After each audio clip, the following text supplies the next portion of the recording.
Madam ఇప్పుడు మీరు చెప్పినట్టు నేరేడు పండ్లు మనం తీసుకుంటాం మేడం డయాబెటీస్‌కి. సో, దాంతో పాటు మీరు చెప్పారు లిమిటెడ్‌గా తీసుకోవాలి అని చెప్పేసి.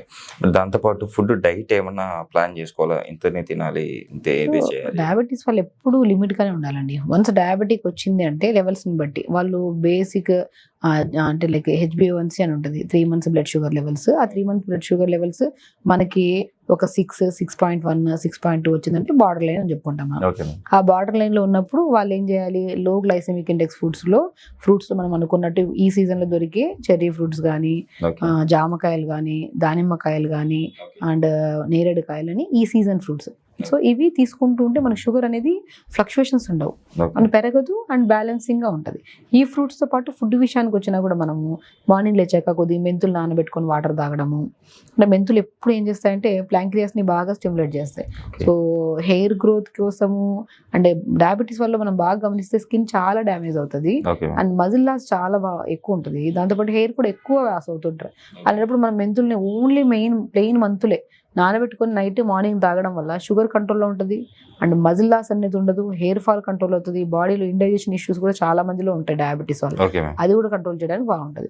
ఓకే. అండ్ దాంతోపాటు మార్నింగ్ స్టార్ట్ విత్ మెంతుల వాటర్, దాని తర్వాత బ్రేక్ఫాస్ట్కి వచ్చాక రాగి ఇడ్లీ కానీ జొన్న ఇడ్లీ కానీ వైట్స్ మ్యాక్సిమం అవాయిడ్ చేయమంటాను నేను. Okay madam. ఇప్పుడు లైక్ డయాబెటీస్ అన్న వెంటనే మనం షుగర్స్ అవాయిడ్ చేస్తాం. Okay. షుగర్ వైట్ సాల్ట్ కూడా వైట్ సాల్ట్స్ని కూడా కొద్దిగా అవాయిడ్ చేయమంటారు. లైక్ సైంధవ లవణం కానీ పింక్ సాల్ట్స్ కానీ వాడితే మెయింటైన్ చేయొచ్చు. డయాబెటీస్ ఉందంటే అన్నదమ్ముల్లాగా, డయాబెటీస్ ఉందంటే తమ్ముళ్ళలాగా బీపీ వచ్చేస్తుంది వెనకలే. ఓకే. లైక్ అలా అయిపోయింది ఇప్పుడు జనరేషన్లో. Okay. కాబట్టి ఎవరైనా ఉంటే బీపీ ఉందా అంటే బీపీ ఒకటే షుగర్ లేదా అన్నట్టు మాటలు అయిపోతున్నాయి. Okay madam. మనం షుగర్ ఒకసారి అటాక్ అయినప్పుడు అది యంగ్స్టర్స్లోనే మనం బీపీ కూడా రాకుండా ఉండడానికి మనం జాగ్రత్తగా ముందు నుంచే స్లో అంటే సోడియం అంటే సాల్ట్ తీసుకోవాలి. అది కానీ లిమిటెడ్‌లో అది కూడా ఏదైతే మనం ఫుడ్ తీసుకున్నామో అలాగే. సైంధవలం తీసుకుంటే మంచిది. ఓకే. సో దాంతోపాటు ఇంకా బ్రేక్ఫాస్ట్ అన్నట్టు మనం ఈ రాగి ఇడ్లీ కానీ జొన్న ఇడ్లీ కానీ మిల్లెట్స్ తీసుకుంటే బెస్ట్. Okay madam. ఇంకా లంచ్కి వచ్చిన తర్వాత మ్యాక్సిమం వైట్ రైస్కి బదులు రెడ్ రైస్ కానీ బ్రౌన్ రైస్ కానీ ఇవి నవారా రైస్ ఇవన్నీ దొరుకుతాయి కదా, ఇవి మనం బ్లాక్ రైస్ కానీ.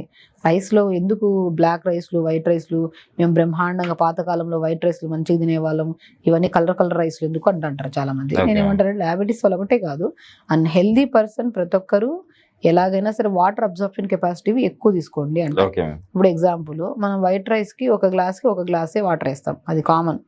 ఒక గ్లాస్ వాటర్ వేస్తేనే వైట్ రైస్ ఉడికిపోతుంది. అదే బ్రౌన్ రైస్కి ఒక గ్లాస్కి 2 గ్లాసులు వాటర్ వేస్తాం. అదే రెడ్ రైస్కి ఒక గ్లాస్కి 3 గ్లాసులు వాటర్ వేస్తాం. ఓకే. బ్లాక్ రైస్కి ఒక గ్లాస్ 4 గ్లాసులు వాటర్ వేస్తాం. కంపారిటివ్లీ హెల్దీ రైస్ ఎక్కడ black, red, brown, white. Okay. So మనకి వాటర్ అబ్జర్ప్షన్ కెపాసిటీ ఎక్కువ ఉండడం వల్ల మనం ఇంత తిన్నా కూడా స్టమక్ ఫుల్లింగ్గా ఉంటుంది. ఓకే. ఇప్పుడు క్యాలరీస్ పరంగా చూస్తే అన్ని ఈక్వలే, ఇక్కడ ఏం క్యాలరీస్లో ఏం పెద్ద డిఫరెన్స్ ఏమి ఉండదు. Okay madam. కానీ ఫిల్లింగ్ ఆఫ్ స్టమక్ అనేది చాలా ఇంపార్టెంట్. ఇప్పుడు ఓకే. వైట్ రైస్ ఇంత తిన్నా కూడా మనకి స్టమక్ అనేది ఇంకా ఏదో తినాలి అనిపిస్తుంది. Yes ma'am. అది ఎందుకంటే డయాబెటీస్ వాళ్ళకి కొంచెం ఆకలి ఎక్కువ ఆకలి ఎక్కువ అవుతుంటుంది, ఉంటుంది. ఎక్కువ తినాలనిపిస్తూ ఉంటుంది, క్రేవింగ్స్. ఇప్పుడు బ్రౌన్ రైస్ అనుకోండి, ఇంత సేమ్ వైట్ రైస్ ఎంత తింటున్నారో అంత మోతాదులో తినలేము. బ్రౌన్ రైస్ ఇంత తిన్నా స్టమక్ ఫిల్లింగ్. రెడ్ రైస్కి ఇంత అయిపోతుంది, బ్లాక్ రైస్కి ఇంత అయిపోతుంది. అప్పుడు మనకి ఏమవుతుంది, ఈ brown rice, red rice, black రైస్లో కర్రీస్ ఎక్కువ తినాలనిపిస్తుంది. Okay ma'am. అప్పుడు మనం వైట్ రైస్కి ఇంత కర్రీ కలుపుకున్నా సరిపోతుంది మనకి. Okay ma'am. ఎప్పుడు మనం చూడండి రైస్ తింటున్నప్పుడు కర్రీస్ క్వాంటిటీ కూడా మనం రైస్ కంటే కూడా డబల్ ఉండేటట్టు చూసుకోవాలి. అలా తింటేనే ఈజీ డైజెషన్ అవుతుంది మనకి. కాబట్టి సో చూసారా, వైట్ రైస్కి ఇంత కర్రీ అయినా సరిపోతుంది, బ్రౌన్ రైస్కి ఇంత కర్రీ, రెడ్ రైస్కి ఇంత కర్రీ, బ్లాక్ రైస్కి ఇంకా ఎక్కువ కర్రీ. సో రైసెస్ చూసారా, మనం ఈ కైండ్ ఆఫ్ రైసెస్ తీసుకోవడం వల్ల డయాబెటిక్ని కంట్రోల్లో ఉంచుకుంటాము. అండ్ డయాబెటిక్ వల్ల వచ్చే ఎన్నో కాంప్లికేటెడ్ మజిల్ ప్రాబ్లమ్స్, నరాల తిమ్మిర్లు, కంటి సమస్యలు ఇవన్నీ రాకుండా కూడా మనం కాపాడుకోవడానికి రైస్ చాలా ఇంపార్టెంట్. బట్ ఆ క్వాంటిటీ అని మనము ఈ టైప్ ఆఫ్ రైస్ తీసుకోవడం. మిల్లెట్స్ అయితే ఇంకా బెస్ట్. అరికెలు కానీ సామెలు కానీ అవి తెప్పించుకోండి, కిచిడీ లాగా వండుకొని తినడము. ఇంకా 4 to 5 మధ్యలో మళ్ళీ మెంతులు నానబెట్టుకొని పొద్దునే నైట్ నానబెట్టుకొని పొద్దున్న తాగారు కదా, హాఫ్ స్పూన్ అంతా, మరి ఎక్కువ నానబెట్టకండి. మళ్ళీ పొద్దున్న నానబెట్టి 4 to 5 మధ్యలో అదే మెంతులు నానబెట్టిన వాటర్ తీసుకోవడము. సో డిన్నర్కి వచ్చాక లైట్ టిఫిన్స్ లాంటివి తీసుకోవడము. అండ్ వెరీ ఇంపార్టెంట్ డయాబెటీస్ వాళ్ళలో ఆసనాస్ గురించి, యోగాసనాస్ గురించి మనం మాట్లాడితే పవన ముక్తాసన ఉంటుంది. పవన ముక్తాసన ఒకటి చాలా బ్రహ్మాండంగా పనిచేస్తుంది. లైక్ ప్యాంక్రియాస్ స్టిమ్యులేటింగ్ ఆసనాస్లో ఇవి చాలా మంచి. ధనురాసన ఒకటి చాలా యూజ్ అవుతుంది. సో మనము థెరపటిక్ యోగా అని ఉంటుంది, లైక్ ఈ ప్రాబ్లమ్స్కి ఈ యోగా చేయాలి, ఈ యోగా చేయొద్దు అని ఉంటుంది.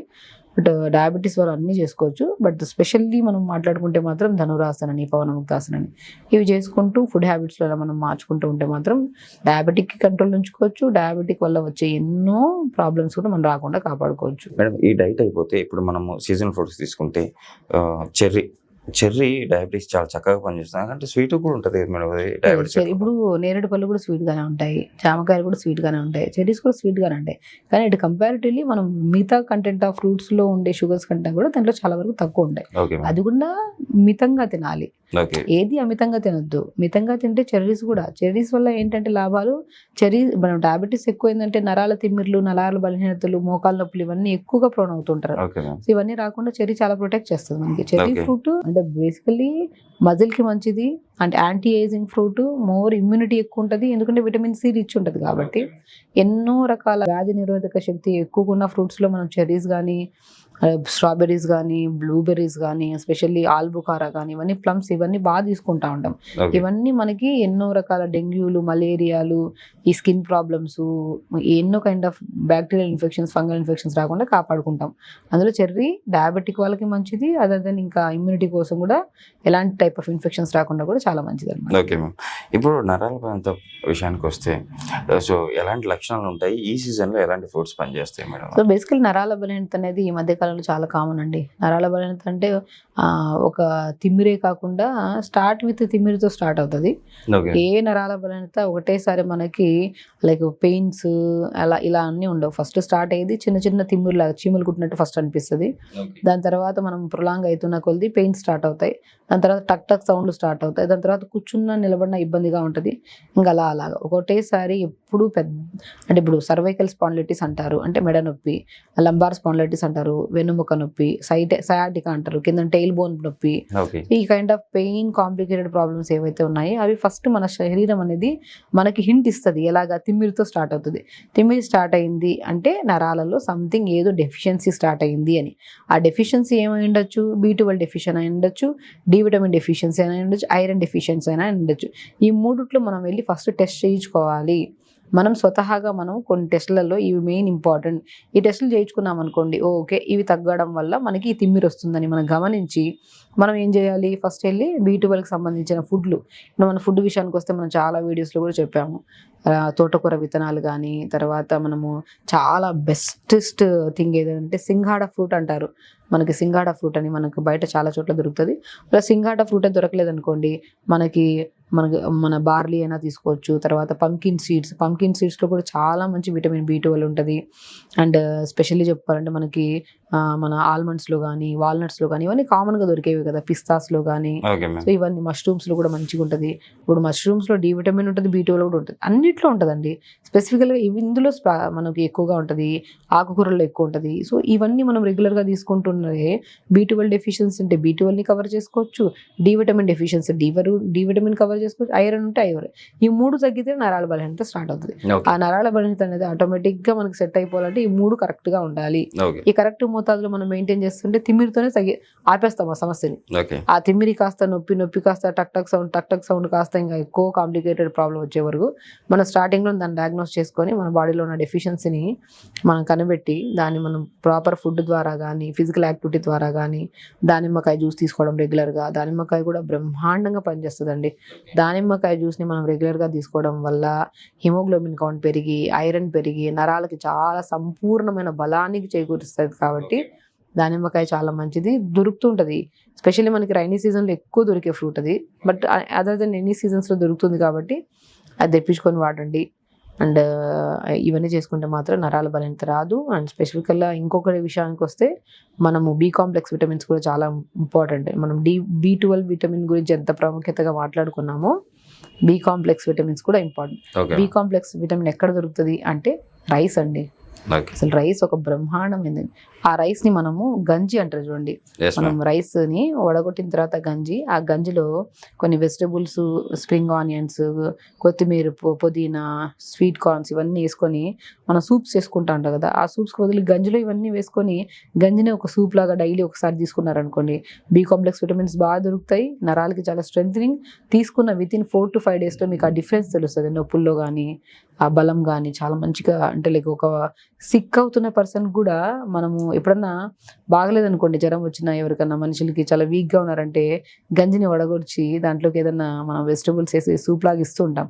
ఇమీడియట్ రికవరీ అవుతుంటారు. ఎందుకంటే ఆ డెఫిషియన్సీ వల్ల వచ్చే ఫీవర్స్ కానీ ఇన్ఫెక్షన్స్ కానీ ఈ ఈ సూప్ అనేది, ఈ గంజి అనేది మనకి కవర్ చేస్తుంది కాబట్టి మనం ఇమీడియట్గా ఎనర్జీ కానీ సో ఆ ప్రాబ్లమ్స్ నుంచి మనకి బయటకు రావడానికి చాలా యూజ్ అయ్యే మన ఫుడ్లో ఈ గంజి విత్ వెజిటేబుల్స్ వేసుకొని తీసుకోవడము, ఈ నట్స్ తీసుకోవడము, రెగ్యులర్గా యోగా చేసుకోవడము, సమస్య వచ్చినప్పుడు చేసే ప్రయత్నము తగ్గడానికి ఎంత న్యాచురల్గా ఫాలో అయినా సరే 4-5 రోజులు పడుతుంది.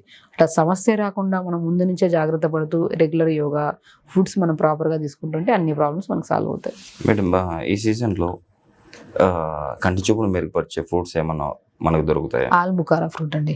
అసలు ఐ వాల్ ప్రాబ్లమ్స్ ఏమన్నా వస్తే మాత్రం నేను చాలా వీడియోస్లో కూడా చెప్పాను. ఆల్బుకారా ఒకటి, మస్క్ మిలన్ ఒకటి, గ్రేప్స్ ఒకటి, బ్లాక్ గ్రేప్స్ ఉంటాయి కదా, ఇవి కంటి సమస్య రాకుండా కాపాడుకుంటూ అండ్ ఆకుకూరలు కూడా బాగా తీసుకోవాలి. ఈ మధ్యకాలంలో పిల్లల్లో కానీ పెద్దల్లో కానీ ఈ మొబైల్ అడిక్షన్స్, ఈ రేడియేషన్స్ ఎక్కువైపోవడం వల్ల అసలు చిన్న చిన్న సమస్యల కంటే పెద్ద హైయెస్ట్ సమస్యల్లో కంటి సమస్యలు ఎక్కువ ఉన్నాయి.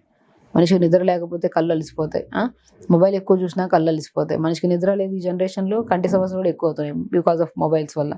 కాబట్టి మనం ఫ్రూట్స్ విషయానికి వస్తే స్పెసిఫికల్గా ఈ సీజన్లో ఆల్బుకారా బాగా దొరుకుతుంది, దానిమ్మకాయ బాగా దొరుకుతుంది. సో మన ఆకుకూరలు బాగా తీసుకోండి. ఇవన్నీ కామన్గా అవి బ్లాక్ గ్రేప్స్ బాగా దొరుకుతాయి. అంటే రెడ్ ఫ్రూట్స్ ఎక్కువ తీసుకోండి. సో తీసుకుంటుంటే కంటి సమస్యలు రావు. ఆకుకూరలో కూడా విటమిన్ ఏ ఎక్కువ ఉంటుంది కాబట్టి ఆకుకూరలు కూడా తీసుకుంటూ మార్నింగ్ లేచాక ఐ బాల్ రొటేషన్స్ అంటే like up and down, sides, clock wise, anti clock wise I balls ఇవి చేసుకుంటూ ఉంటే చాలా అంటే లైక్ కంటి సమస్యలు రావు. ఉన్నా కూడా మనం తగ్గించుకోవడానికి చాలా యూజ్ అవుతుంది అనమాట. చూసారు కండి మీరు ఈ సీజన్లో దొరికే ఫ్రూట్స్ మన ఆరోగ్యానికి ఎంత విలువైనటివే. సో కంపల్సరీ మీరు కూడా మేడం చెప్పినట్టు ఆ ఫ్రూట్స్ని తింటూ మీకు ఏమన్నా వ్యాధుల బారిన పడకుండా ఆరోగ్యవంతులుగా ఉంటారు. At the same time diabetes ఉన్న వాళ్ళు అట్ ద సేమ్ టైం ఈరోజు మేడం చెప్పిన ప్రతిదీ మీరు చేస్తూ ఆరోగ్యవంతులుగా ఉంటారని చెప్పి ఆశిద్దాం. Thank you ma'am.